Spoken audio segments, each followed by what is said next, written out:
They cannot field a candidate in Banisa. They are village political parties. I don't know what Senator Wambua you are doing with these characters. I want to dissuade you from hanging out with these people, because if you just moved a bit, you would allow me to deal with these people mundu kumundu. And they know me. And I don't want you to catch strays, as we say in the streets. Honorable Speaker, some of the reasons these people have given, they are saying that the time is too short because they shortlisted 116 people. I personally took time to watch one of those interviews.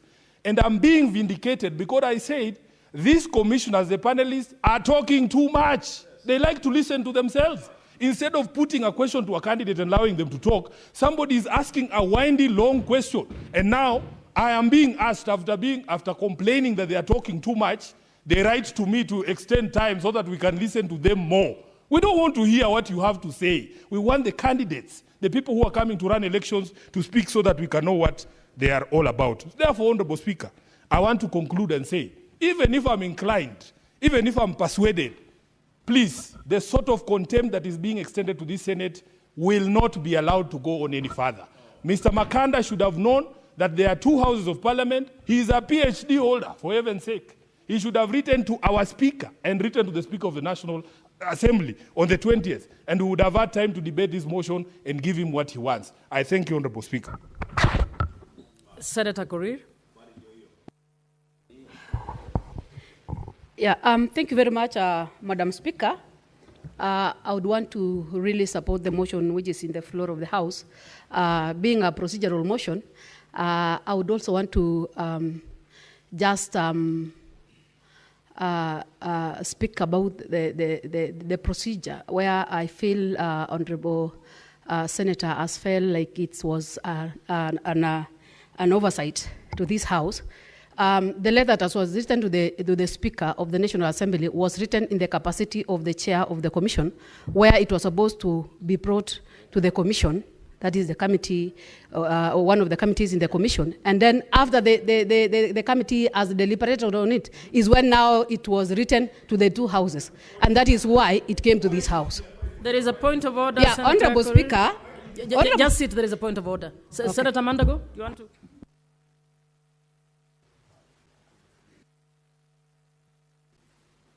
Thank you very much, Madam Speaker. I would like, under statement of facts, I don't understand how the Commission is supposed to decide on what is going to be discussed in Parliament. If the Commission was to approve, then the Speaker of the National Assembly, Senator Wetangula, should just write that letter and extend. Senator Korir, where did you get the idea that the letter was written to the Commission? No. Give me my mic. Yeah, thank you, Chair. I'm talking about the procedure, where, Honorable Speaker, the letters was made after deliberation in the Commission that the 2 houses can now take their time and decide. It was not final that the Commission decided that let's give them the 14 days. The 2 houses can still decide that there is no more extension of time. But having been brought to this House, it's upon this House to either extend the 14 days or reduce even to 5 days or Senator Korir, deny. The objection is to your assertion that the letter was written to the Commission and not to Parliament. If Chair, you're not clear, you want to withdraw that reference. I won't withdraw, Chair, because that was the letter, unless I see the content of the letter, but I know the letter was not written to him as a speaker, but as the chair of the Commission. Wait, there is a point of order. Senator Sifuna, please. Please, Honorable Speaker, do not allow Commissioner Korir to mislead this House. If the law says that Parliament may extend time, you write to Parliament. Wetangula is not Parliament. Wetangula is not Parliament. I certainly don't recognize him as Parliament. He might be the chair of the PSC. He's the Speaker of the National Assembly. We have our own Speaker. If indeed, as she alleges, that was the procedure, as Senator Mandago has rightly pointed out, all Wetangula needed to do when he received the letter is to write back and tell them the PSC has said have 30 days. Why is this matter here?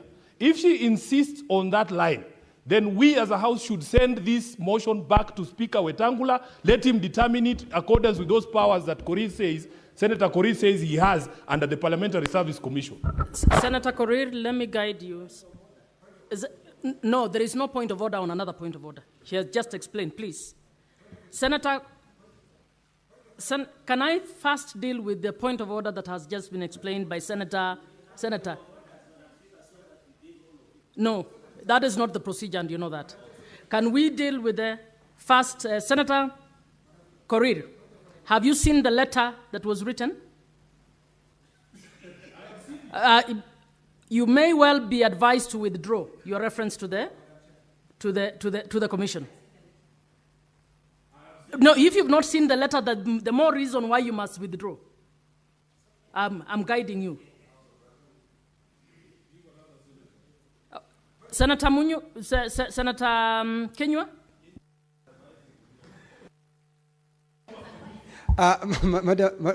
Madam Chair, I stand... Meantime, can the clerks please prepare to read the letter in terms of who it was written to? Madam Chair, I want to support Bring it to me. The Vice Chair of the Commission. The truth of the matter is the letter can be written to the Chairman of the Commission, because many letters that are written here, Madam Chair, to this House, they're not written to the clerk. If it's the clerk of National Assembly, if it's the clerk to the National Assembly. But on this one, Madam Chair, I know we are the one, then when I was the commissioner, we interviewed some of the commissioners seated there. And in fact, it is the commission that pays for the sitting allowance, Madam Speaker. So I am sure as I speak, unless it has changed, and it must have changed yesterday, that the letter must have been written to the chairman of the commission as the chairman of the commission, not as the Speaker of National Assembly. Thank you, Madam Speaker. Senators, honorable senators, I have requested the clerk to actually get a copy of the letter. Where is the mover? I think the letter should have been attached to the motion. You can help the House. Are you able to help the House? Do you have it? Please. Madam Speaker, because Commissioner Korir has not seen this letter, and it raises even more questions. Senator Korir, please listen. Please. It raises more questions than answers, because I'm not a member of the commission. She is a member of the commission. In fact, she's seconded to that commission by this House. You are supposed to be the one to see these letters before we as members do. I have circulated the copy of the letter on the official Senate WhatsApp group so that everybody can be able to see it. But Madam Speaker, we are not discussing who pays the panel or who provides secretarial services for this panel. We are asking ourselves, which institution under the law has powers to extend time? And in my view, if the answer is that it is Parliament, then that request must be to Parliament. And we run a bicameral House, which requires that you recognize the leadership of both houses. The Speaker of this House is not aware. In fact, it's our Speaker asking for a copy of the letter. You as a senator should be ashamed that your own leadership in this House has not seen that letter. If you are going to defend this institution, you must stop this practice where people imagine that if you write to the National Assembly, you have written to Parliament. That is not the correct position of the law, and we must defend this institution. Senator Sifuna, do you want to make reference to the letter? Can you please just, Senator Sifuna, let him read there. I want him to read actually who is the letter addressed to Senator Just 1 minute, Honorable Speaker, because the shouting is interfering with the network on my phone. But this is the letter.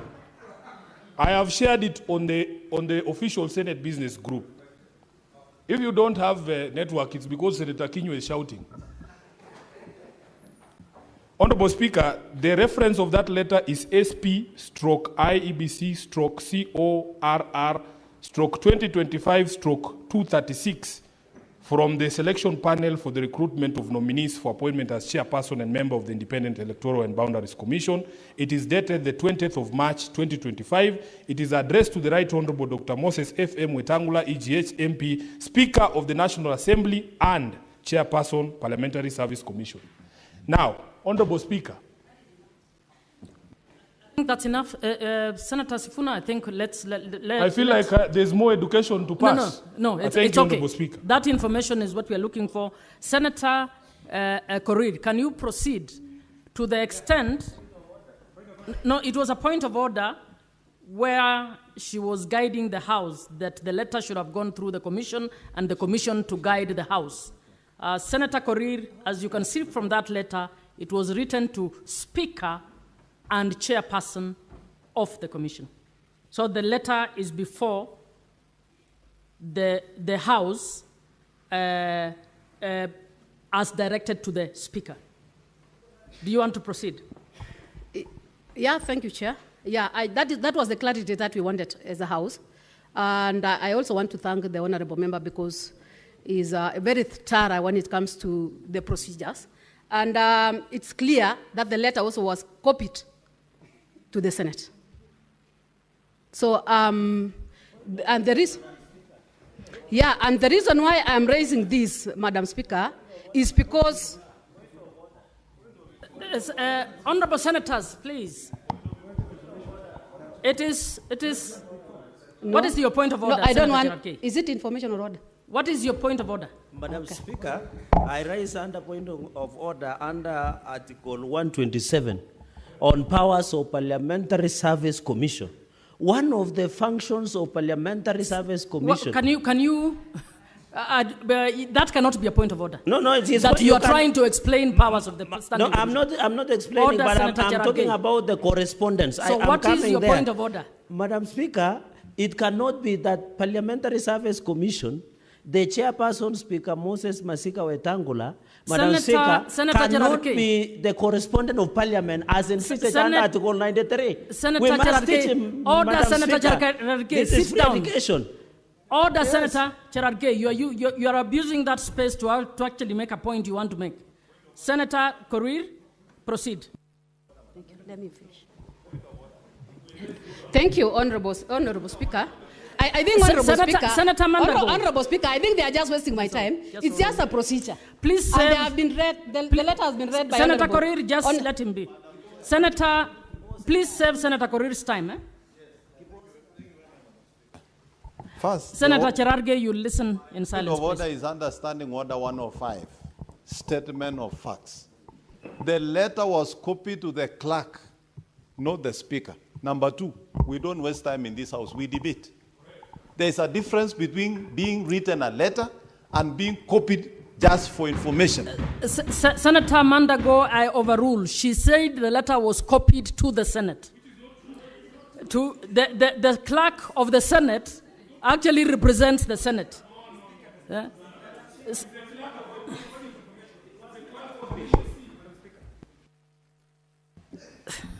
Senator Kinyua.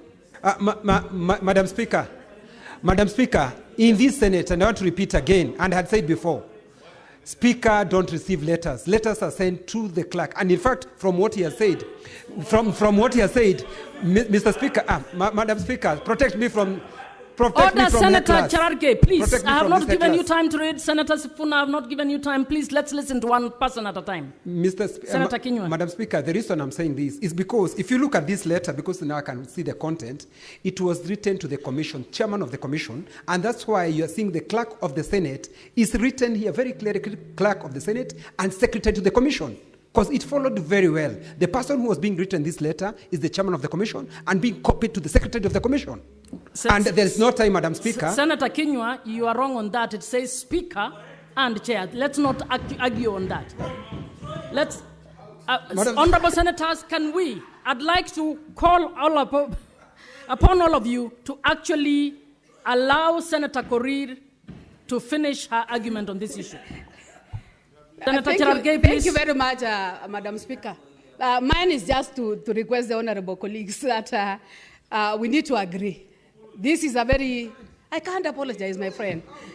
This is a very important commission that we want to have because of a number of bending works that need to be done. Remember, we've not done register verification. We've not done a number of things. A number of things that are waiting us. So, and that is one of the roles that we have to play as a house. So I want to request you, I want to plead with you that let's give them this time.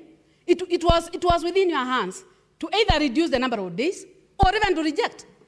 But where we are, I will plead with you, led by our able senator from Nairobi, that we give them time so that they can conclude this work and be able to take this country to the next height. Otherwise, thank you, Honorable Speaker, and I would want to request that is fairly the procedure and less kindly approve this motion. Thank you. You're being very disruptive. Senator Omtata. Senator Cherargei, we will listen to those contributing in silence, please. Madam Speaker, thank you for the opportunity to oppose this motion. Because when listening to what has been going on, I've just wondered what the powers of the Parliamentary Service Commission are. When did they become a medium for introducing debate in this House? As far as I'm concerned, there's no request to Parliament to extend time. Number two, this House is presided over by the Speaker. The other House is presided over by the Speaker. The two houses form Parliament. And I agree with those who have said that where Parliament is supposed to be asked to do anything, the two speakers have to be addressed. It's not correct that the clerk is addressed on behalf of the Speaker. There are letters which go to the clerk, which are merely for administrative work or for petitions. But to request a special favor from Parliament, you have to move the speakers. So as far as we are concerned, we have not been moved to grant any extension of time. Madam Speaker, I've looked through the motion, and I'm just seeing a recitation of nothing. There's a lot of words here, but they say nothing. Not a single reason has been given as to why we should extend the time of the Iebc. All I can see written down here are things like noting that, further noting that, conscious of, further conscious, now therefore. There's no reason given why they want to extend time. There's no reason why they want to extend time. Number two, if I've seen the letter that was written to the Honorable Tangula, it expressly asks for 30 days. Can we debate in the absence of these people requested for 30 days and reduce that to 14 days as the National Assembly has done? Would it be proper for them to justify why they need 30 days and not 31 days? I think we should approach this thing with the seriousness it deserves. If really, first of all, the law allows this House to extend time, which means there was a recognition that there would come an occasion when time would have to be extended. But the person seeking to extend time, or the entity seeking to extend time, must give us reasons why they need the time extended. And our decision must be on merit. So in the absence of an application to this House, through our Speaker,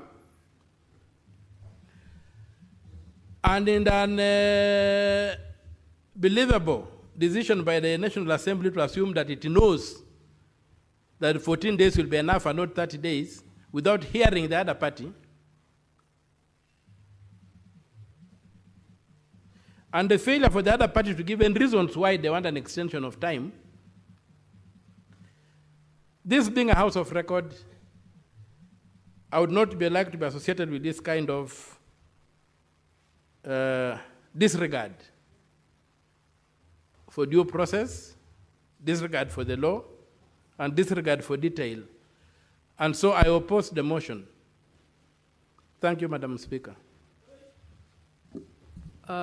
Senator Kenywa, is he? Senator Mandago. Thank you, Madam Speaker. Madam Speaker,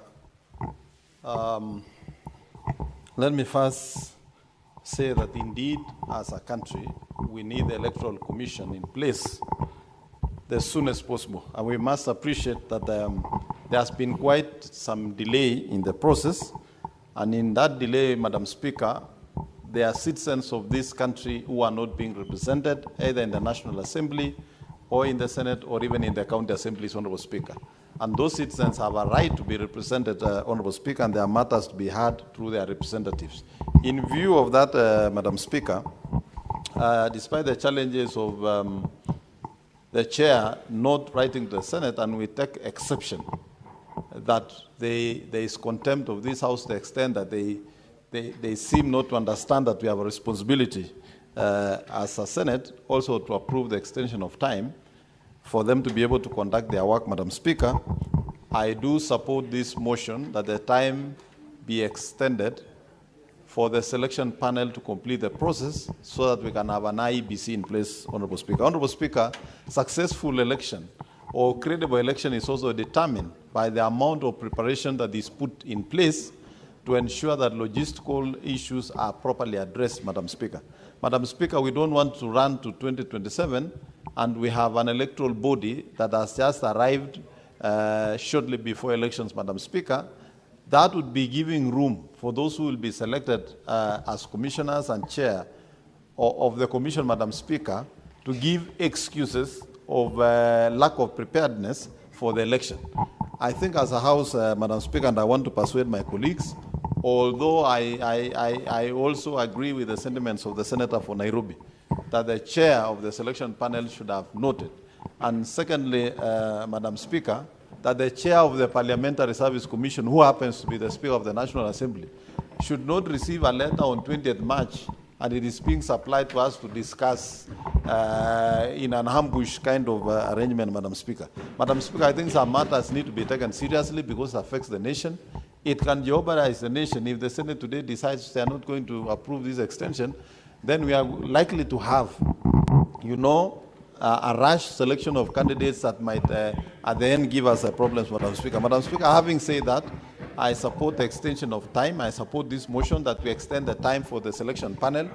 But next time, Madam Speaker, the chair of the Parliamentary Service Commission and the selection panel should note that Senate has a responsibility and a role in this process, Madam Speaker. I thank you. Senator Nyamo.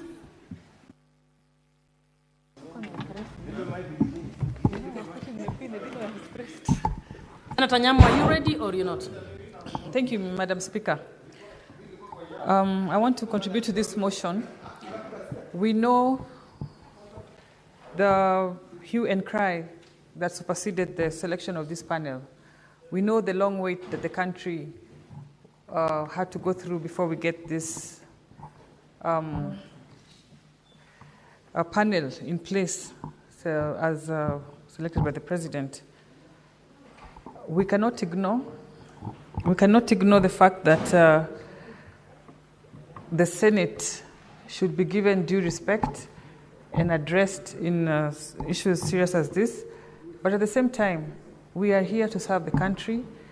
We cannot delay this further, or we cannot be one of the bottlenecks of this process of coming up with the Iebc commissioners. We cannot be one of the institutions creating bottlenecks. We have to facilitate the process and take up the issues of Parliament and our grievances on a different platform. So with that, Madam Speaker, I want to support. I can't see another speaker. You want to reply or you want to speak? I want to speak. Majority? No. I know. It was he's the Alwal. mover. I was not there. What is about? Madam Speaker, you know, I was in the farm in Kericho planting sugarcane. But then I was told there's a very important matter that I need to look after here this afternoon. I don't know why people are finding too many things to complain about in this matter. This is a very straightforward issue. You know, this selection panel, Madam Speaker, this is our baby. It's a creation of a process that this House was very deeply much involved in, the NADCO process. And we created this selection panel, which suffered very many challenges in its setting up, some of which the Senator for Nairobi, my good friend, spoke about even yesterday in a press conference. I think I watched him somewhere, explaining the difficulties we had in setting up this selection panel. Eventually, we had the selection panel, and to the best of my ability, I have tried to follow what they are doing, and I am impressed by the work that they are doing. They are trying their very best to get us the next Iebc, and they have a very tight schedule. I have, Mr. Speaker, conducted interviews for public positions previously when I was in PSC. It's a very tiresome job, you know, because Kenyans are Kenyans. Sometimes they come, they have forgotten their documents, I don't know what has happened. You ask them a very straightforward question, they give answers through all forms of shapes and sizes, but eventually you have to make a decision. Now, as per this request, why it's coming to us, Mr. Speaker, is because on the last day that they finish their interviews, they'll only be left with 1 day to write the report and send the names to the president, the list of the nominees for him to select. I think if my memory serves me right, 3 names for the chairperson and 9 so that the president can select 1, and 9 for, what are they called, members, so that he can select 6 out of them. To expect that this commission, this selection panel, Madam Speaker, will complete their work at 5 p.m. and tomorrow sit down, comb through the list of interviewers, I think hundreds of them, from the short list, and do a report is to push our luck too far. You know, Madam Speaker, it is Parliament that provides the secretarial work. Staff of Parliament. Our own staff are the ones that are tabulating the results and welcoming staffers, as we have done previously in many other national assignments.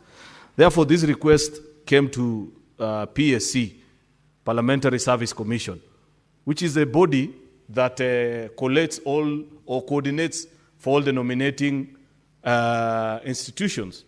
When, for example, LSK sent their nominee, they send it to PSC. When we have a interreligious council, they have 2 nominees in that panel, they send it to PSC. We have this other one for accountants, what is it called? Iebc.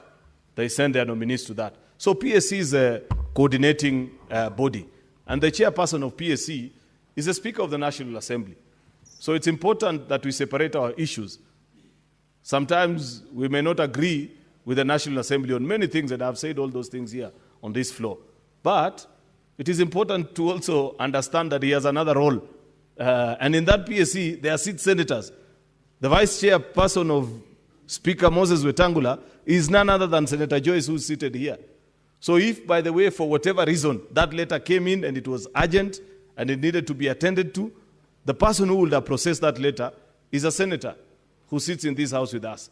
In fact, Madam Speaker, because I happen to have caught some of the submissions that our colleagues have made, I have shared in the official WhatsApp group of Senate Business, Madam Speaker, the letter now from PSC to all the houses. That letter is written by Clerk Nyegenye, the clerk of the Senate. National Assembly could equally have chosen to complain and say, why is somebody from the Senate writing to us? This should have been about us alone. Surely, good people. This is just about PSC and nothing about us and our differences as a House. What's your point of order, Senator Sifuna?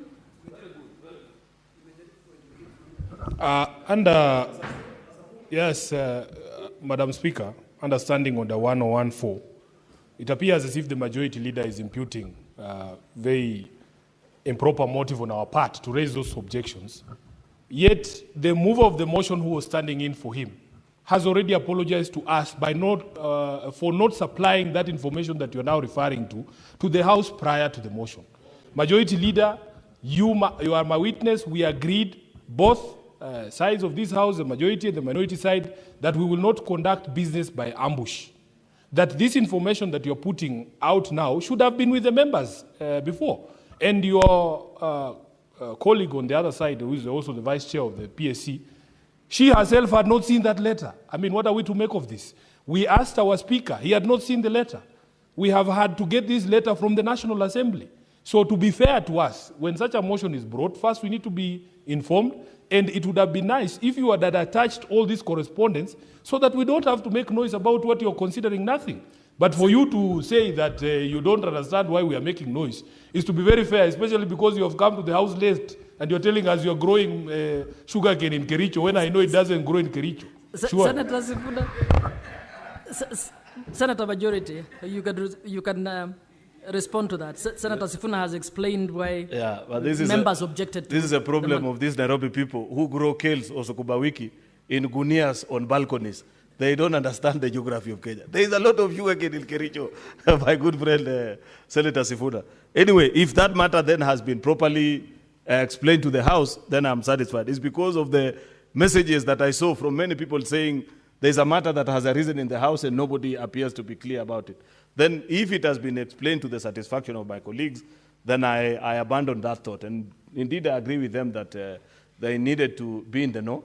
I do confess also myself that it's only when I saw the order paper that I understood that there was such a motion. I remember about 2 or 3 weeks ago being informed that there was going to be such an occurrence, but I had not known the way through which it's going to be processed. But I'm satisfied now if my colleagues have been explained to and they are now properly seized of the matter, especially Senator Umtata, who has caused us, Madam Speaker, more than 1 year of a delay.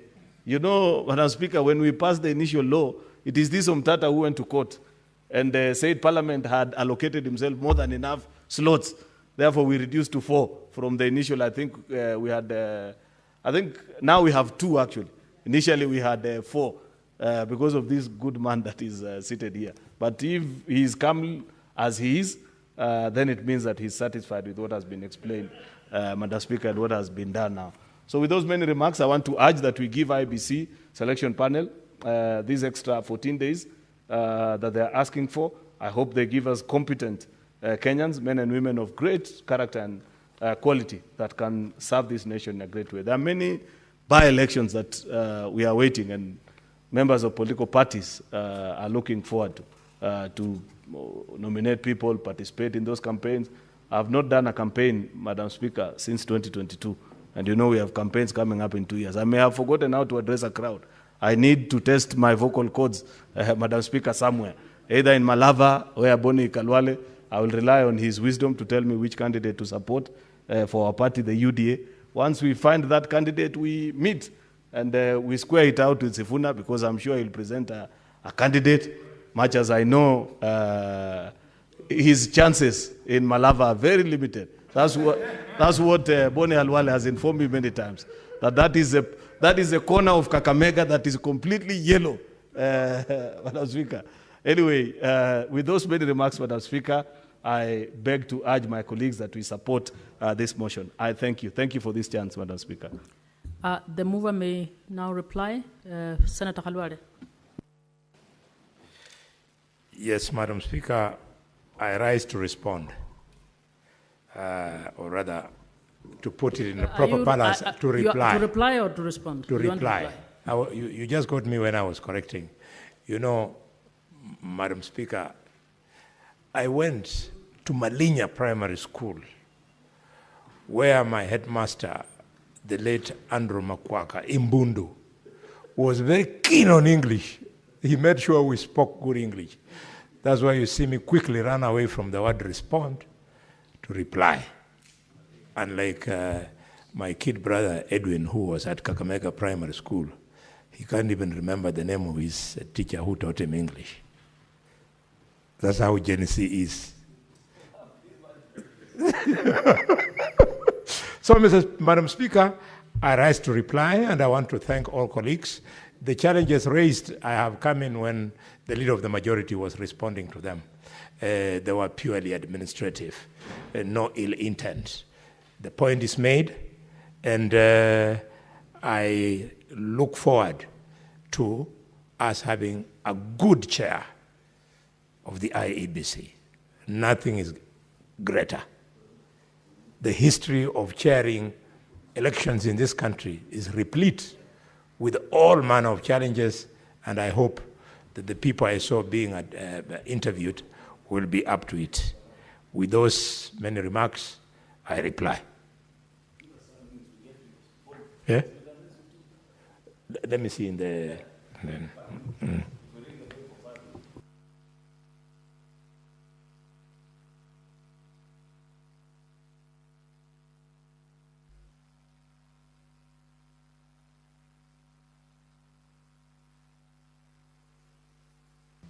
Sergeant at Arms, would you kindly ring the bell for 5 minutes?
Honorable Senators,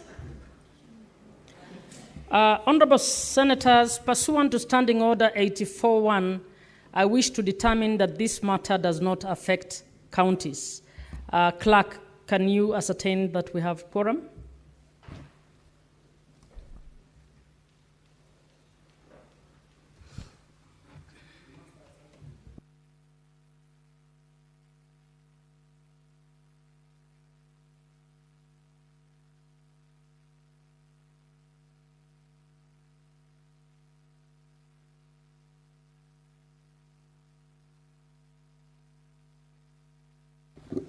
Honorable Senators, I put the question.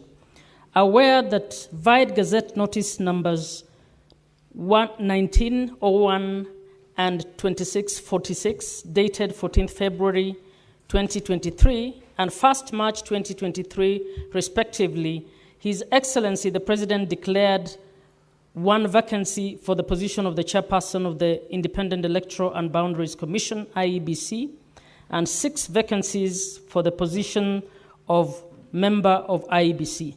Further aware that Vide Gazette Notice number 715 of 27th January 2025, His Excellency the President appointed members of the selection panel for the recruitment of nominees for appointment as the chairperson and members of the Independent Electoral and Boundaries Commission, noting that upon its appointment, the selection panel commenced the recruitment process and longlisted all applicants and subsequently shortlisted qualified applicants for the position of chairperson and member of the Independent Electoral and Boundaries Commission, further noting that paragraph 6.1 of the first schedule to the Independent Electoral and Boundaries Commission Act, Cap 7C, provides that the selection panel shall finalize the recruitment exercise within 90 days of its appointment and forward the names of the nominees to the President. Conscious that the selection panel is currently undertaking the interviews of the shortlisted candidates for the positions of chairperson and members of the Independent Electoral and Boundaries Commission, and that given the interview schedule of all shortlisted applicants, the selection panel has inadequate time to conclude the recruitment process. Further conscious of the need for the selection panel to ensure the recruitment process complies with the constitutional principles of regional balance, representation of the youth, and the overall inclusivity, while ensuring that the interviews are conducted as far as is practicable within official working days and hours. Now, therefore, pursuant to the provisions of paragraph 6.2 of the first schedule to the Independent Electoral and Boundaries Commission Act, Cap 7C, the Houses of Parliament resolve, the Senate resolved to extend the tenure of the selection panel for the recruitment of persons for appointment as chairperson and members of the Independent Electoral and Boundaries Commission by a period of 14 days from 28th April 2025. Will as many as are of that opinion say aye? Aye. Will as many as are of a contrary opinion say nay? The ayes have it. Next order.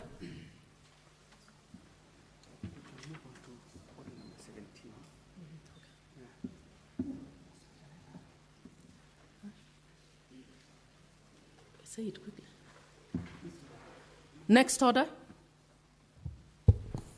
Order number 17, motion, report of the Standing Committee on Energy on its inquiry into the liquefied petroleum gas explosion in Muradi area, Embakasi, Nairobi City County. I'm informed, Senator Sifuna, you'll do it.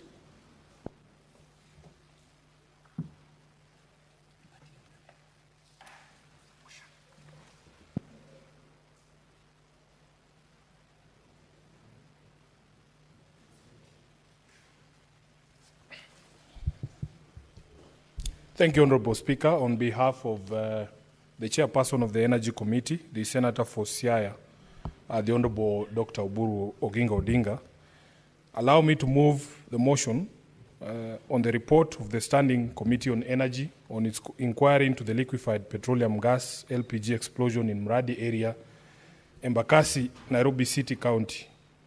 Honorable Speaker, I beg to move that the Senate adopts the report of the Standing Committee on Energy on its inquiry into the liquefied petroleum gas explosion in Mradi area, Embakasi, Nairobi City County, laid on the table of the Senate on Thursday, 8th August 2024.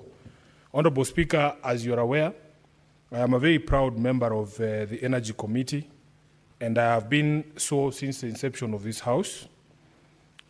This particular report, Honorable Speaker, was prepared under the auspices of the previous committee. As you are aware, we had the reconstitution of the committees when we began this session.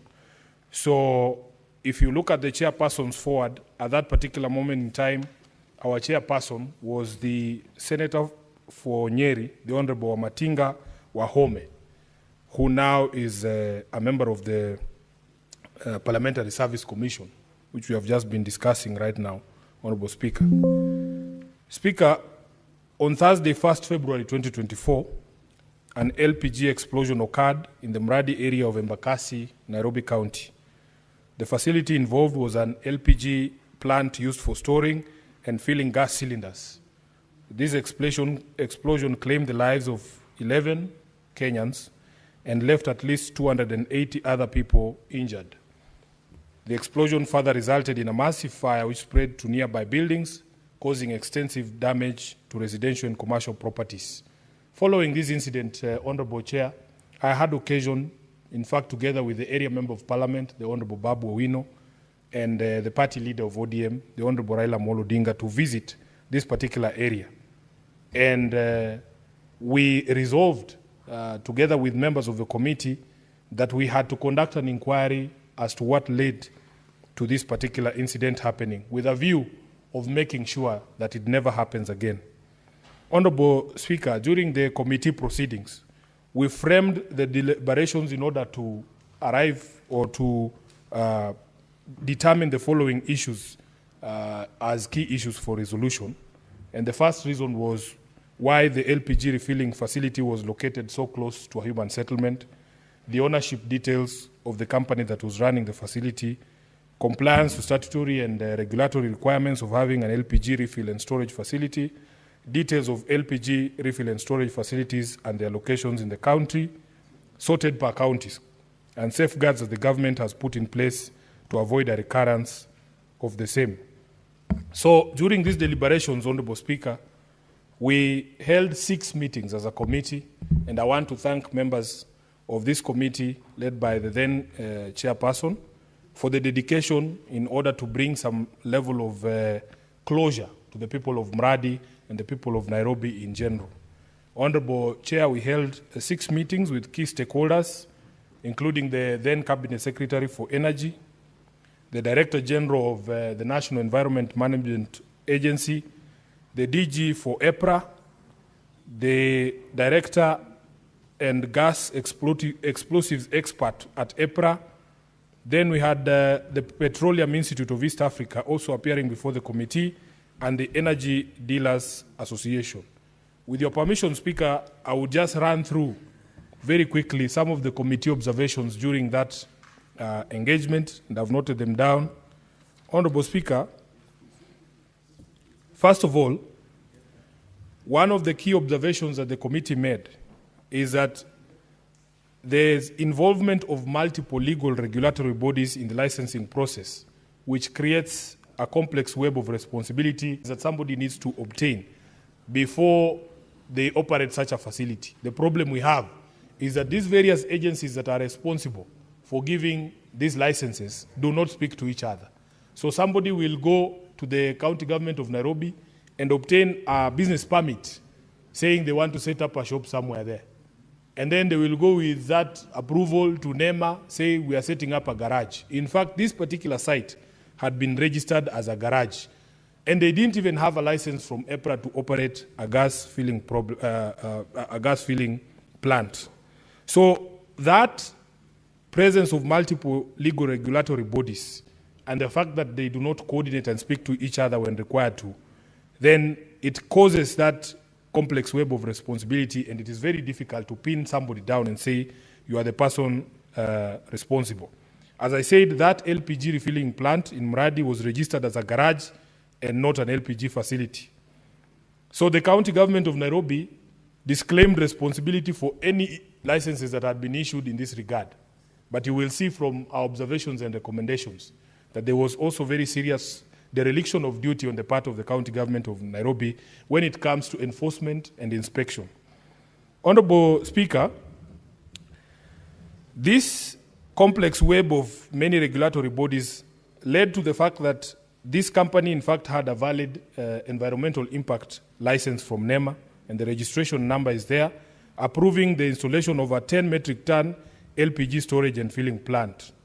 The committee noted, however, that the issuance of the environmental license did not absolve the company from its obligations to acquire other applicable permits, and especially permits from EPRA. As a result of that incident, Honorable Speaker, EPRA suspended all operational licenses issued to Maxis Nanyuki Energy, who was the operator of this particular plant, and Clear Mwiki gas suppliers. It further shut down 63 out of the 140 LPG storage and refilling plants located within a radius of 200 meters near residential areas due to high risk or risky technical audit score. Following reinspection, 39 of those facilities were reopened, with some implementing safety measures like firewalls, reducing the required distance from residential areas to about 35 meters. Honorable Speaker, very quickly,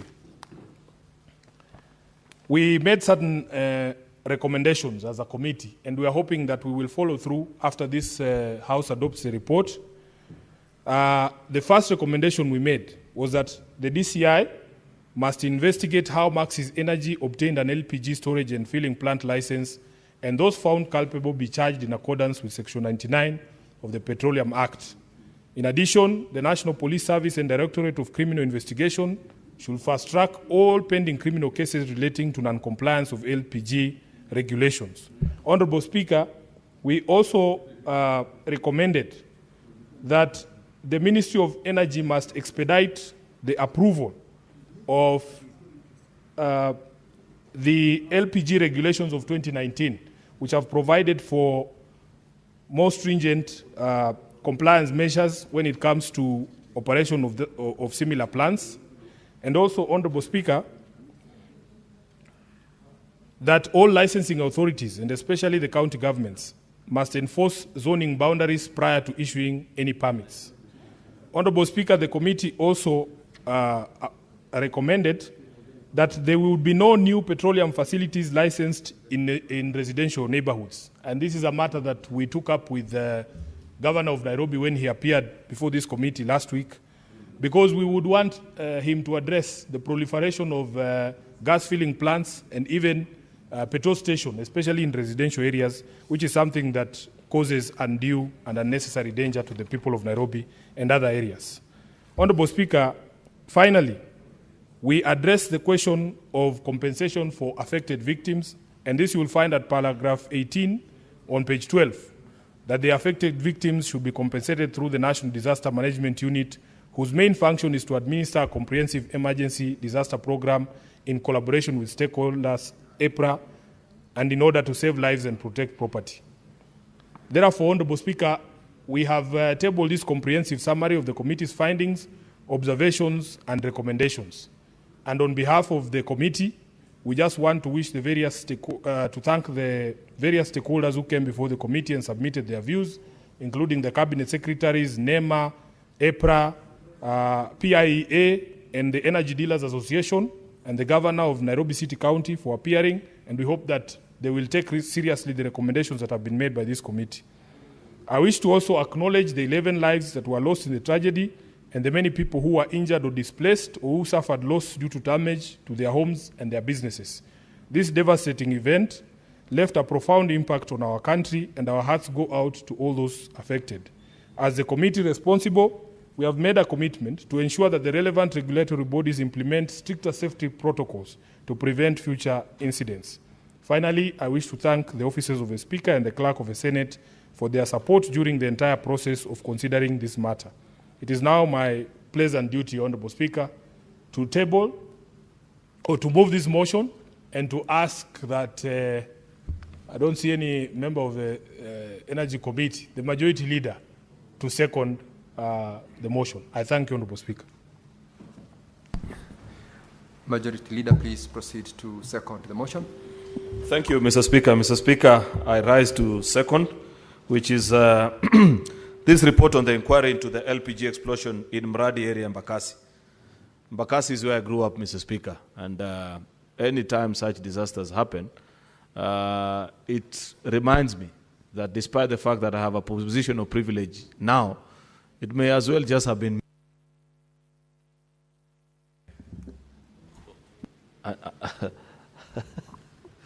okay, I don't want to say what I wanted to say, Mr. Speaker, because it's a very serious, it's a sad affair, and we must really appreciate the Senate's Energy Committee, the Standing Committee on Energy, for taking the time to look through this matter, Mr. Speaker, and ensure that they file a report which, Mr. Speaker, I hope can fully be implemented. Senator Sifuna, you know, there has been this debate in the House about whether to have an implementation committee or not. And I have always maintained the position and that we should not have an implementation committee because there's nobody better prepared on a particular matter other than the relevant committee which looked into that particular matter. I hope that in the course of your deliberations as a committee, somewhere along the line, a few months after this, that you will actually check through all these state agencies that you have tasked with proposal to ensure that they do that which needs to be done. I have seen that there are recommendations for DCI, there are certain things that they need to do for EPRA and the rest, Mr. Speaker, including the charging and being brought to book, actually, of those that will be found responsible. One of the things that we continue to struggle with as a country, and it's something that which I hope in future we can be able to overcome, is how we can quickly close some of what you'd consider to be an open-shut case. Because, Senator Sifuna, there's nothing complex about this matter. Somebody was operating an LPG gas storage facility illegally. That person is known because the company has directors. Those people are known, Mr. Speaker. They caused death and lifelong injuries to other citizens, including a very good friend of mine called Collins Nabiswa, Mr. Speaker, who lives somewhere within that proximity. Somebody, a good friend of mine that I play football with and we were with in high school. Today, if you meet him, you'll barely recognize that he's a gentleman that we were in school with, Mr. Speaker. And so many other Kenyans that were affected because of such negligence. Why does it take inordinately long? Why is it that the owners of this company are not serving time in jail? Why is it that this case, Mr. Speaker, and you are a lawyer, you understand this, why does it have to take that length of time where the case appears before a judge, then he gives a mention date of I don't know which other date? You know, we must copy world established practices, especially those that are worth copying, Mr. Speaker. You remember recently, and I keep saying, I have said this example more than once, and I hope the day that I meet the CJ, because one day probably we may meet them, we'd wish to know, as the Houses of Parliament and as leaders, what is it that we can do with our judiciary so that we conclude on some of these matters, Mr. Speaker, expeditiously. And I cite the example of recently in the UK, there were demonstrations, if you recall. I think there are kids who had been killed, and there were demonstrations, and somehow they spilled over and almost turned into chaos and racial hate, and there were destruction of property and things like that, Madam Speaker. All the people that participated and they were captured on CCTV, breaking into people's shops, mugging others, destroying property, Madam Speaker, most of them have been arrested and they're already serving their time in jail. A judge listens to the case, watches the CCTV, confirms that this is Aaron Cheruiyot who I'm seeing, after they put their defense, the following morning they show up with a verdict and you begin to serve your time in jail. I don't understand why in Kenya it is extremely impossible, Madam Speaker, to see such kind of things. This is somebody who was operating a facility illegally without any license, Mr. Speaker. Why does this matter have to take that length of time before these people that lost their lives and those that were injured in this fire finally get justice? I really hope that with the passage now of this report that has been brought before us, Mr. Speaker, the agencies and state departments, including the DPP, would actually consider a quick conclusion of the trial of these people that were involved. Second thing, Mr. Speaker, is on the issue of EPRA, where it is increasingly clear that where there are shared responsibilities between EPRA and the county government, that they should ensure strict adherence to the licensing requirements outlined in the Petroleum Act. There is need, the committee observe, for comprehensive review and regular updates of the licensing processes to be conducted to enhance transparency, efficiency, and compliance. You know, the unfortunate thing, Mr. Speaker, is that in this country, when Parliament passes laws on licensing procedures, unfortunately, the monitoring units, be they of county governments or even institutions such as this, they see them as a cash cow. I will not be surprised if many times there were EPRA officers who perhaps have gone to this institution more than once, and they have been, of course, seen to look the other way, and eventually this happened, Mr. Speaker. It will be important, and this did not come out quite elaborately, and I don't know if you pursued it, Mr. Speaker, for the DG of EPRA, Mr. Daniel Kipto, to tell us, because I want to believe that they have divided the country and given zones of which officer is in charge of which particular zone, you know, to tell us which of his officers actually slept on the job. Because an LPG storage facility is not a tin shack shop. This is a big facility that anybody who drives on that particular road, Mr. Speaker, will easily notice.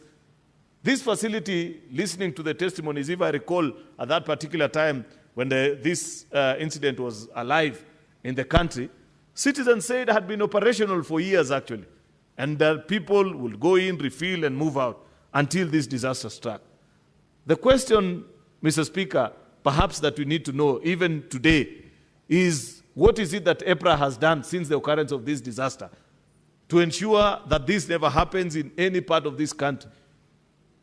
How have they increased the vigilance and the observance of these stringent procedures that Parliament has passed and ensure that actually the regulations are adhered to? You know, many times it's easy to blame Parliament. Many times on social media, on public talk shows, Mr. Speaker, Parliament is always the easiest to carry the burden when such things happen. But on many things in this country and the challenges that we continue to face, it is not for lack of good laws. We have passed very many good laws, Mr. Speaker. It is the implementation that we continue to struggle with. And second, and most importantly, is the first point that I spoke about, that there are no sanctions against those who violate those regulations. The fact that people are never punished. The fact that it takes too long, Mr. Speaker, to make a decision, to even, Mr. Speaker, be remorseful. You have seen, and I have seen, for example, let me just digress a bit, that many times we in the political class, that there are those of us that perhaps share political parties with us, say they are a governor or a member of parliament, Mr. Speaker, that they are found to have pilfered public resources. When they are taken to court, many times you'll find us shamelessly walking there, demanding to stand with them and support, going to visit them in industrial area, while in a proper country, Mr. Speaker, that is governed by the rule of law, even somebody who's your closest friend, you'd maintain what I'd refer to as a respectable distance, Mr. Speaker. Perhaps you'd send them uji and whatever from a distance, but tell the boss whatever you did is not something that is worth of a leader of your stature. But we don't feel embarrassed because we have turned this into political circus. And our citizens have followed in tow to ensure that so long as somebody is known to you, they don't mind, they don't care the things that are done. There are many problems that people continue to deal with. It is not for lack of laws that this country, Mr. Speaker, continues to face the challenges. We are today here speaking about LPGs. You can pick any topic You'll be nightclubs operating in residential areas. Today, if you walk in this city, Madam Speaker, there are nightclubs all over. Yet there is a county government, there is NEMA, Mr. Speaker. And many times, you'd find that for one reason or the other, people look the other way. The judiciary is also complicit in this. Because many of these institutions, when the county government shut them, they go and obtain a court order. Up to when, Mr. Speaker, shall we continue to just come and cry and say, oh, this or that needs to be done? In fact, I have realized that many times, Mr. Speaker, it takes even ignoring of court orders for people to achieve some of the things that have been achieved in this country. Because there is a circus everywhere. From the implementing agencies to those that are the regulators, and to eventually the law enforcement agencies. And even when people are taken to court, Mr. Speaker, they are let go off with a slap on the wrist. People bend laws, Mr. Speaker.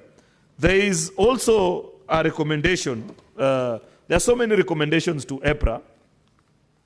Part B actually speaks to what I was speaking about.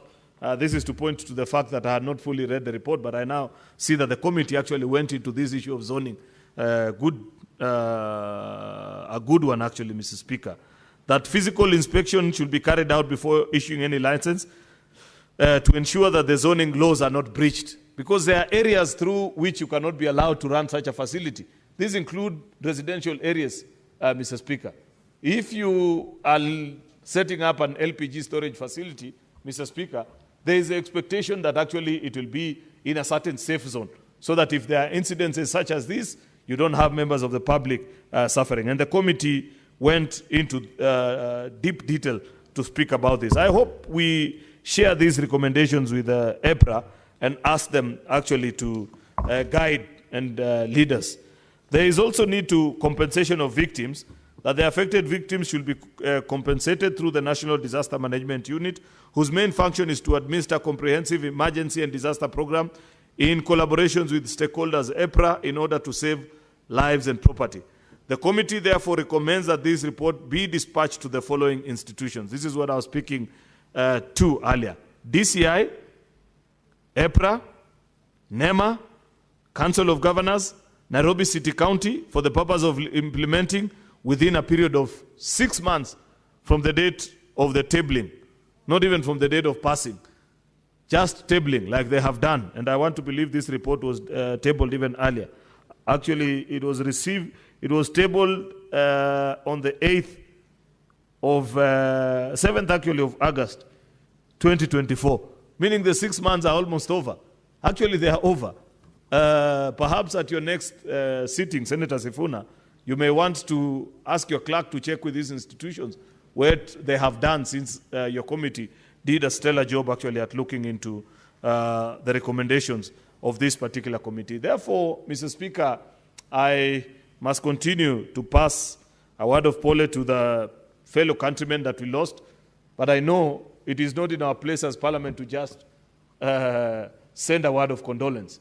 The family of the victims expects that one, no other Kenyan will face such an occurrence, and second and most importantly, that the victims will be served justice. The only way these victims will get justice, colleagues, is when those that were running this facility are brought to book, they are charged before a court of law and sentenced, Mr. Speaker, with murder or manslaughter at the very worst, Mr. Speaker, because they knew what they were doing, they knew the dangers therein, so that it serves as a lesson, Mr. Speaker. You know, the unfortunate thing, and I'll repeat this for emphasis' sake, Mr. Speaker, is that so long as people know that you live in a country where even if you break the law, nothing happens to you, then there is no motivation to respect the rule of law. And that is the biggest challenge that we have as a country. And the fact that it takes long, even in matters that are considered actually, Mr. Speaker, to be serious breaches of law, that it takes too long to conclude on this matter. In fact, I recall, just as a last point, Mr. Speaker, because corruption is one of the serious challenges that we continue to speak about, year in, year out. It's a campaign promise of almost every political party and every president that has served this country, I think, for as long as I can remember. Yet we continue to see the challenge of corruption in this country. The president, when he last addressed Parliament at the State of the Nation address last year in November, did table a proposal, which I don't know why it has taken this long, perhaps for our colleagues in the National Assembly, because unfortunately as Senate, we don't allocate resources and we have no ways and means through which we can bring it to life, for there to be set up a separate division of our courts that can quickly conclude on corruption cases, the same way we are able to conclude within 6 months election petitions, Mr. Speaker. So that once DPP is satisfied that your file has sealed all the loopholes and there is a basis to charge you and you have been taken to court, within 6 months, the courts make a determination. I strongly believe that if we were to set up that culture, Mr. Speaker, and conclude on this case, it will contribute actually to a reduction of corruption cases. So long as the case is such that you know that the worst that can happen to you is that you will take plea and then you will be released, and it will take I don't know how many months before a determination is made on your matter, and after that you can move to the High Court, Court of Appeal, all the way to the Supreme Court. Sometimes, Mr. Speaker, people will not respect these laws. Therefore, I want to urge colleagues to take time to read this report, support it, but we still must call on the institutions that are charged with the responsibility to bring the perpetrators of this extremely heinous act to book and ensure that our 11 fellow citizens that lost their life and the hundreds of others whose lives have been affected one way or the other, Mr. Speaker, finally get justice in this regard. And most importantly, that EPRA sets in place the procedures to ensure that this never happens again in the Republic of Kenya. I thank you, Mr. Speaker, and I beg to second.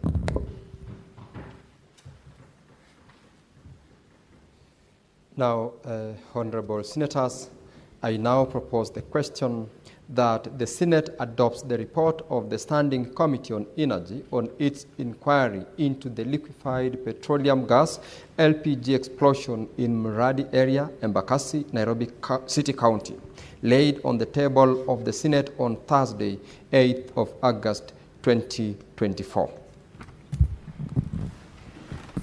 Now, members, I will invite those who are interested in contributing to this particular motion, and I'll call upon Senator Maureen Tabitha Mutinda. Thank you, Chair. Allow me to start really by appreciating the Energy Committee. They've really done a good job as far as this report is concerned.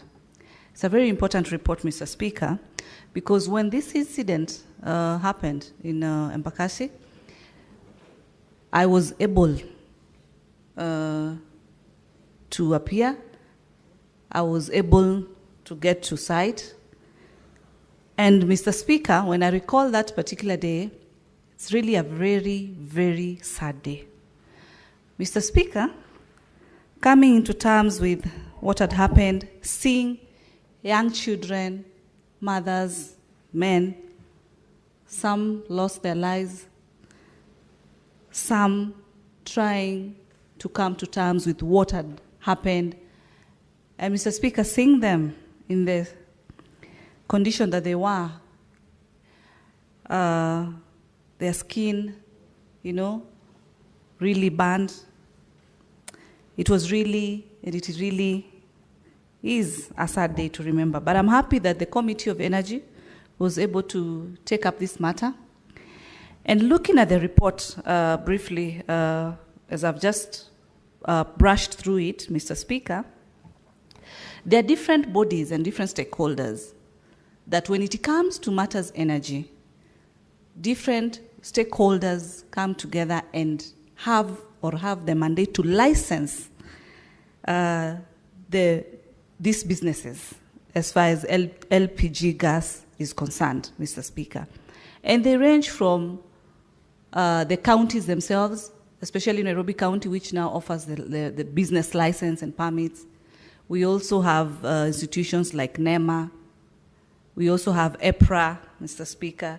We also have Energy Dealers Association that I've seen that they were also able to appear. We also have the gas explosive experts from EPRA, Mr. Speaker, we also have Petroleum Institute of East Africa, which tells you that this composition of stakeholders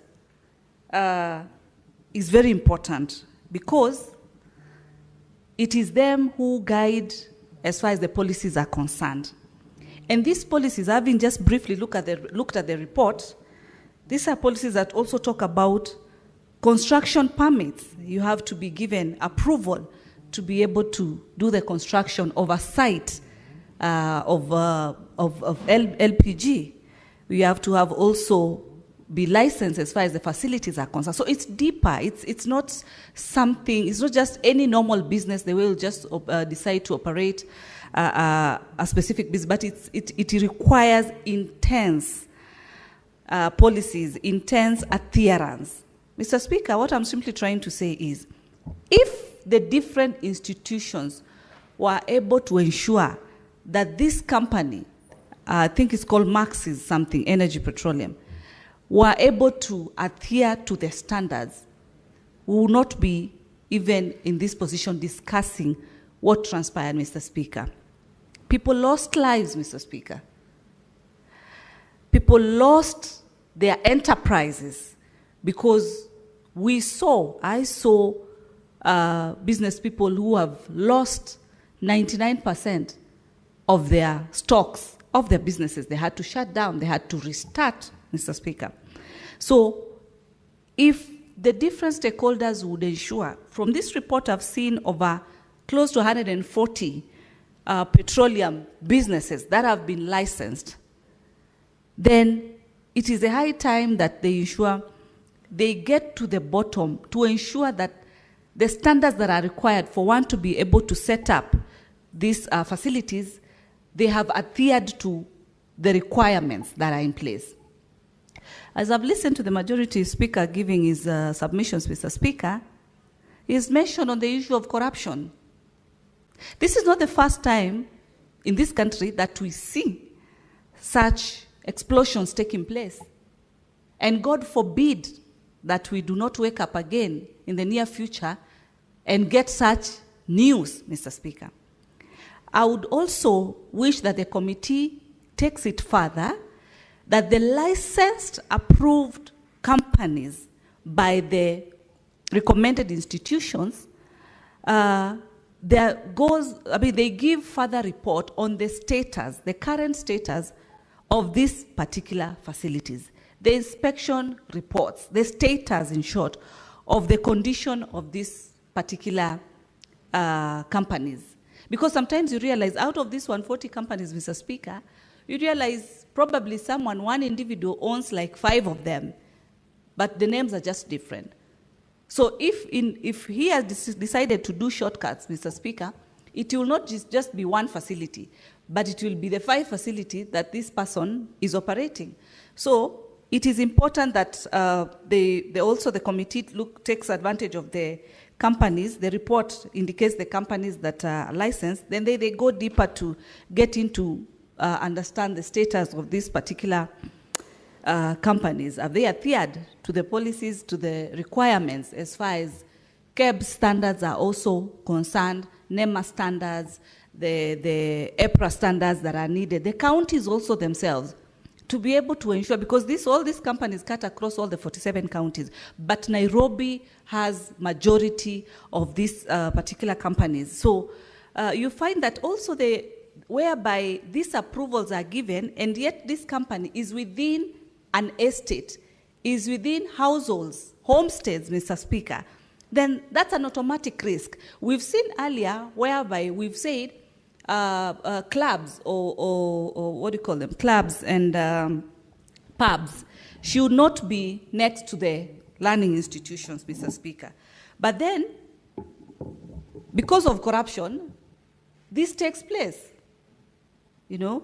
So the issue of ensuring proximity is considered as far as homesteads are concerned, businesses are concerned. These institutions should not be within households. It should be having the appropriate proximity. I don't know even how the construction permit was issued by the same EPRA, yet this facility was within the residential places, Mr. Speaker,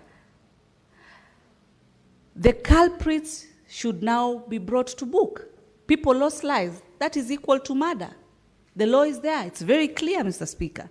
So the security operators, the legal system should ensure they fasten this so that it sets an example to others who are still not adhering. Because, Mr. Speaker, you find that the cases drag, they take time, someone is just free, they're still continuing these businesses, because even looking at this report, this stakeholder or this business person seemed to have this business under still another name, you know. And so if they are not brought to book on time, then this brings the risk of more scrupulous business people undertaking these businesses and exposing Kenyans to the risks that come with it, Mr. Speaker. With those few and many remarks, Mr. Speaker, I appreciate the committee's work, and the culprit should be brought to book as soon as possible. I submit. Thank you, Senator Tabitha. Senator Karen Nyamu.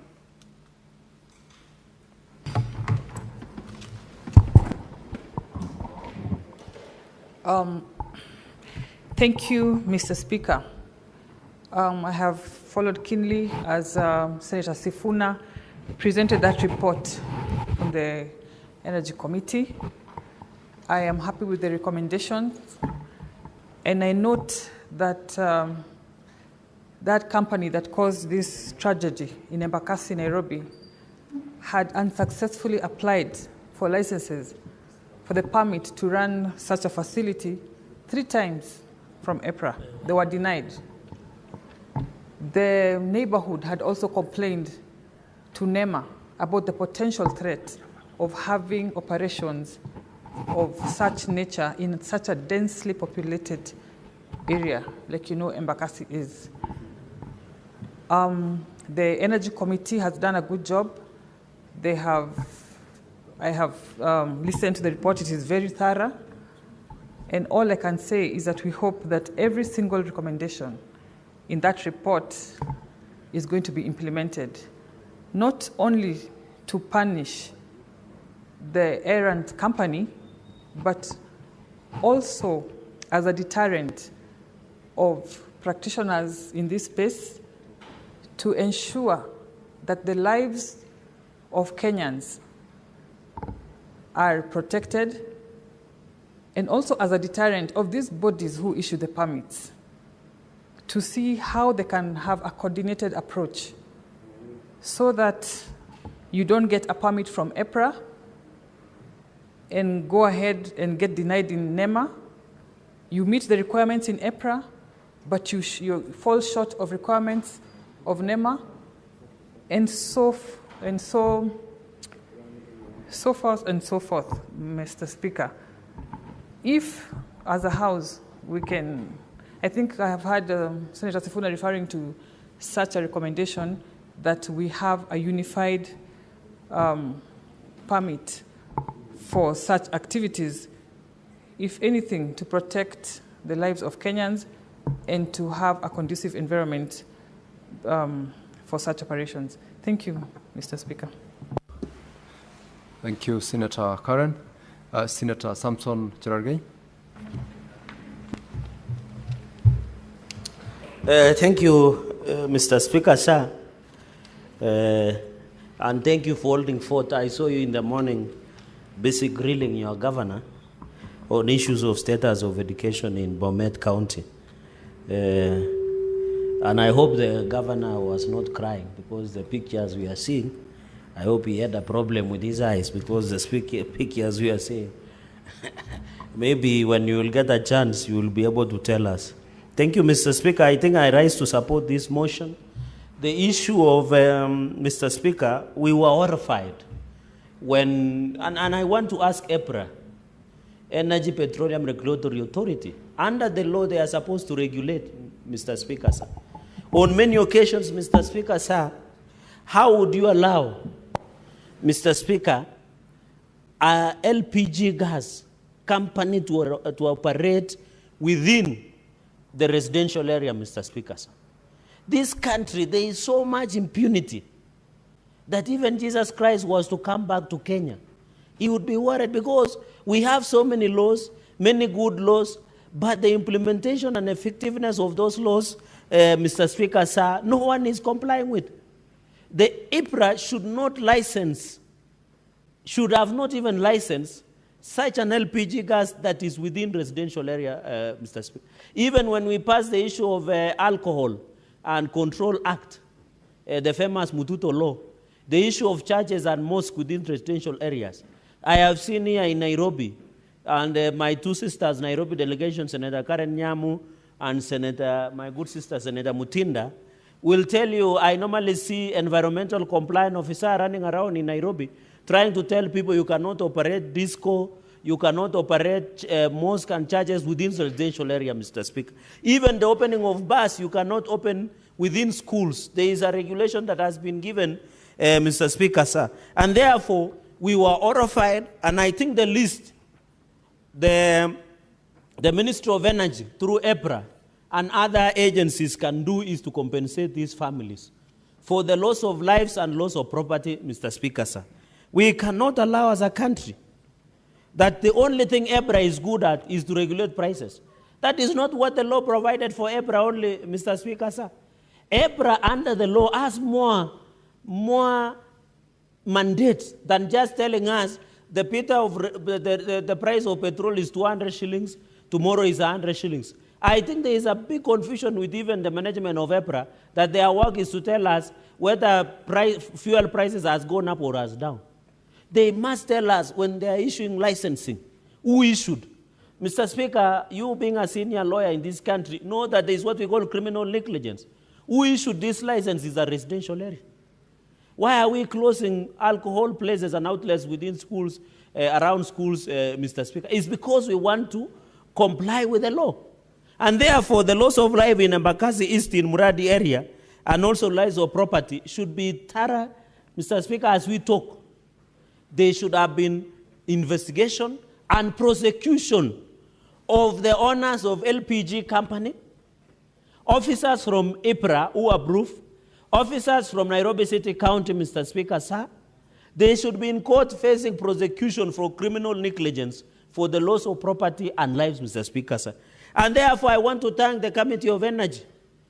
Mr. Speaker, you remember in the last session, fortunately or unfortunately, you are not joining us, you are busy in litigation.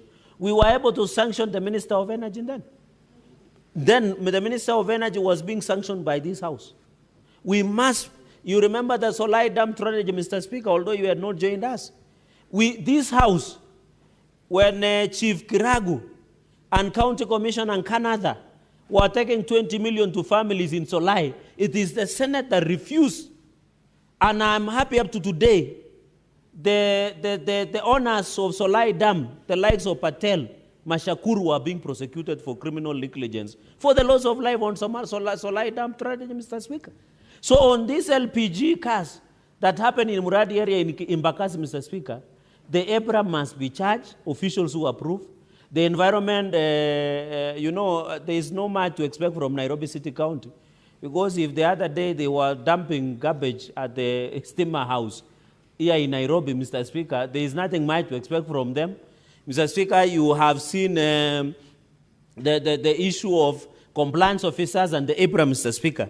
Number two, number one, the family should be compensated and for loss of life and property. Number two, Mr. Speaker, is the investigation and prosecutions of all these officers I have mentioned. And the inspection, the people who go, Mr. Speaker, for some of us, even, I used to be a seller of meat in my days at somewhere called King's Butchery in Mosoria Trading Center. The public health officers used to come. Mr. Speaker, when you walk to Hasala shops, even in Bomet, Apo, in Chepalungu, and Longisa, when you walk, you see the wall is mosaic until it has lost color because there are many display of many things from public health, from county, from national government. So the person who normally go and inspects, what were they doing? We must be told, and that is the possibility of prosecution. Number three, Mr. Speaker, and with your indulgence, at least I have seen in Speaker's gallery, Mr. Speaker, I have seen my students from ACK, Bishop Koko, Cheptil, with 109 students and 16 teachers, Mr. Speaker, from Nandi County, Mosop Sub-County, Nandi North are here with us, and I'm happy at least they have walked in, Mr. Speaker, when I'm dispensing wisdom freely on this motion on compensation, Mr. Speaker, and I'm happy when they go back home as they start their holidays, probably this Easter week, Mr. Speaker, they will be able to greet their parents and to tell them their senator is overworking, because it's now 6 and most of the and senators are overworking. Senator Cherargei. Yes, Mr. It Speaker. would have been prudent and of utmost respect to them for you to make arrangements for them to be formally welcomed to this house. Yes. It would really have been very prudent, but nonetheless, I'm happy that you're also acknowledging them. And of course, as you've said, senators are overworking. Yes. Of course, including their senator. Thank you, Mr. Speaker, for that indulgence. You know, I'm being told by Secretariat, we have so much number of schools coming in, even from Bomet and across the country, because most of them are going for their holiday recess. But I know, with your indulgence, I know on behalf, even you yourself, Mr. Speaker, that they are welcome and they should learn as much as possible. And I hope when they go back home, they will have opportunity to see one of their representatives in action, so that in future we want them to be senators, members of national, to be speaker like you, Mr. Speaker, to be lawyers, to be pastors, to be people who can serve this nation with distinction. So they should feel welcome on behalf of you, Speaker, and the House. And Mr. Speaker, I've addressed them outside, and I've done the needful that is normally done when you have visitors from your home county. And Mr. Speaker, if you will be gracious enough and you still feel that your message should reach Nandi, you are still welcome to organize. And even Senator Mohammed Abbas, who is the chair of devolution. Mr. Speaker, finally, because so that I give colleagues, is the fourth point I wanted to make. The connection of electricity in this country, Mr. Speaker, we should relook at it. We should, Mr. Speaker, I was in a village, Mr. Speaker, somewhere in Tindred. And you see, Mr. Speaker, most of the wires that are belong to Kenya Power and Lighting Company, Mr. Speaker, they are almost falling off. Because, Mr. Speaker, we need to ensure the issue of gas is a very sensitive issue. Mr. Speaker, we have had cases where the explosion of gases, Mr. Speaker. We have seen, even I want to challenge Iebc. Mr. Speaker, sometimes you drive, you see a lorry that is carrying LPG gas has got an accident. Mr. Speaker, we should even earmark roads, or we ensure the people who carry inflammable gas, especially our lorries. I remember in Karai many years ago, Mr. Speaker, in Naivasha, there was an accident where there was a spillover of a highly inflammable material, Mr. Speaker. So even as we talk about LPG gas licensing within the residential areas, Mr. Speaker, we must also ensure the transportation of gas and many others are done within the proper regulations. Sometimes you drive to Bomet through Mayu, you meet the highly inflammable gas being transported, they get accident, it becomes a danger to pedestrians, Mr. Speaker. Why don't we as a country even regulate and say the LPG gas carrying lorries, Mr. Speaker, should maybe have their own lane, or they should be driven at night, Mr. Speaker, or they should be driven at a particular speed, because most of them get accidents, Mr. Speaker. Mr. Speaker, the fifth point that I wanted to make is we need, and I want the Committee of Energy to give us, within 90 days, give us an audit of LPG gas production companies within the estates. In fact, Mr. Speaker, I would have expected the committee by today evening, or by the laying of this report, Mr. Speaker, this motion, they should be telling us there has been an order by Iebc and through the Senate Committee of Energy that any LPG producing areas, liquefied petroleum gas plant within any residential area should be banned. That is the only way Kenyans will respect us as a house. They should be closed anywhere, they should be locked, Mr. Speaker, and any person who is found to operate those LPG gases without the approval, Mr. Speaker, of Iebc and other regulating agencies, Mr. Speaker, then we must ensure. You remember, Mr. Speaker, and you are mentioning career progress of the assistant chief and the chief when you made your submission today in the afternoon, Mr. Speaker, which was very brilliant, is that even these assistant chiefs, the chiefs, Mr. Speaker, the Nyumba Kumi, the Kokwet elders or elders, what do we call the Kokwet elders, Mr. Speaker? Senator Cherargei, mind your language. That Oh, is sorry. not parliamentary language. They are called village managers. No, you know, I've gone back to my village in Kapkeben. Sorry, my apologies. You're still in parliament. Mind the parliamentary language that is approved to be utilized while you are addressing the House. My apologies, Mr. Speaker, and I withdraw and apologize. You know, when I'm thinking, Mr. Speaker, I think in Kinande, then translate in English. So you have to forgive me, Mr. Speaker, for that slip of thinking or slip. It should be village elders. And you are very clear, Mr. Speaker, that in Gao, Mr. Speaker, you are very clear that we need career progression of assistant chiefs and chiefs, Nyumba Kumi and village elders. And you know, in our local, I think, where I come from, sometimes they are referred to Mukasa. Where you and me come from, they are referred to Kokwet elders with the indulgence of the standing orders, Mr. Speaker. Even where I come from, Mr. Speaker, those people are very critical and very important into our society. In fact, how do we ensure compliance and intelligence within a community? Mr. Speaker, we should ensure the Ngao have opportunity, Mr. Speaker. They should have an opportunity to give intelligence of this operated, Mr. Speaker, of this operated, how can I put it, this liquefied LPG gas, Mr. Speaker, that are normally operated so that we use Ngao. And that is why I was saying today in the afternoon, Mr. Speaker, and the House agreed with me that, Mr. Speaker, that village elders, or we call them Kokwet elders, or we call them Mukasa, or you call them village elders, we must remunerate them, Mr. Speaker. For example, myself, Mr. Speaker, in Kapkeben village, in Mosoria, where I come from, my local village elder is called Christopher Arab Rotich. If I want to listen to the intelligence of the ground on security, on issues of marital, on issues of what is happening in the society, it is the correct person. But, Mr. Speaker, we don't need them to go to school. Why would you need academic qualification to be a village elder? You just need, Mr. Speaker, to understand the culture and the norms, and maybe mature 40 years, and you are married and you have a family, then we must give them the stipend, Mr. Speaker. And therefore, today you are talking about career progression. Let us use Ngao to give us the intelligence, because I know sometimes the LPG gas plants might be operating illegally. And that is how we'll be able to fight this menace, Mr. Speaker. The sixth point that I wanted to make is it possible under EPRA, Mr. Speaker, to put on the website so that Kenyans with digital era, Mr. Speaker, there is TikTok nowadays, there is Instagram, there is Facebook, there is Twitter. Why don't they publish on the website and say, in Bomet, there are particular LPG plant companies that are there. What is the place? What is the address? Who is the owner? So that if that explosion happens, Mr. Speaker, we can easily trace that if it is XYZ that operates LPG gas plant somewhere in for example, in Tenwek, for example.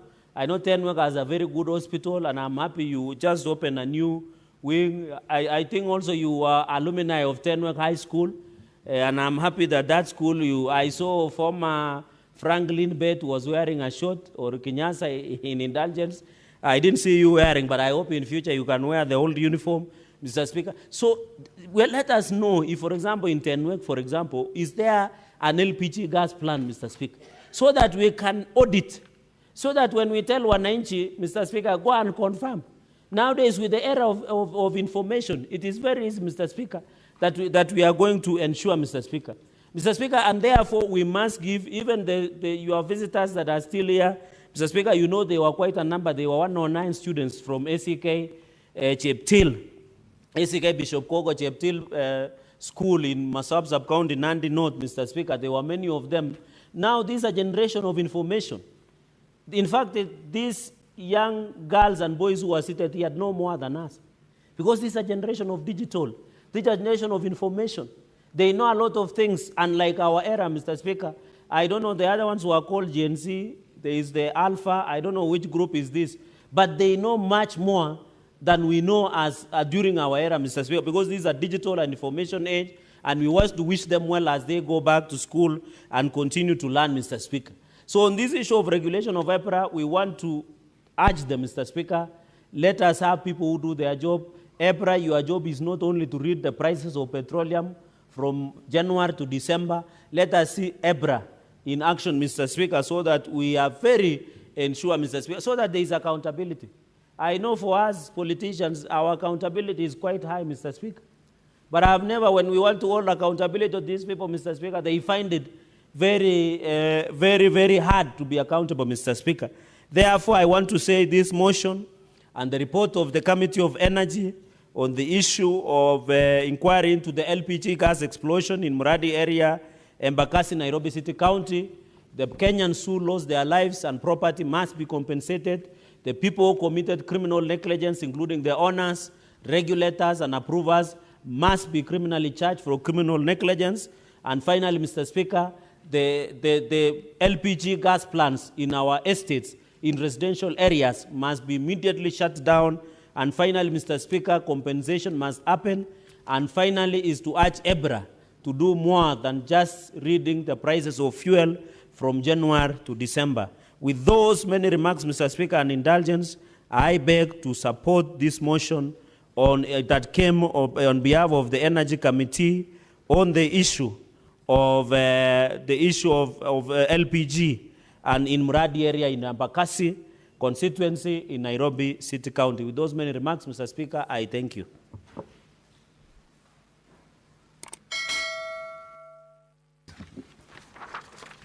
Thank you very much, Senator Cherargei, Senator Fonandi, for your contribution to this particular motion, which of course is very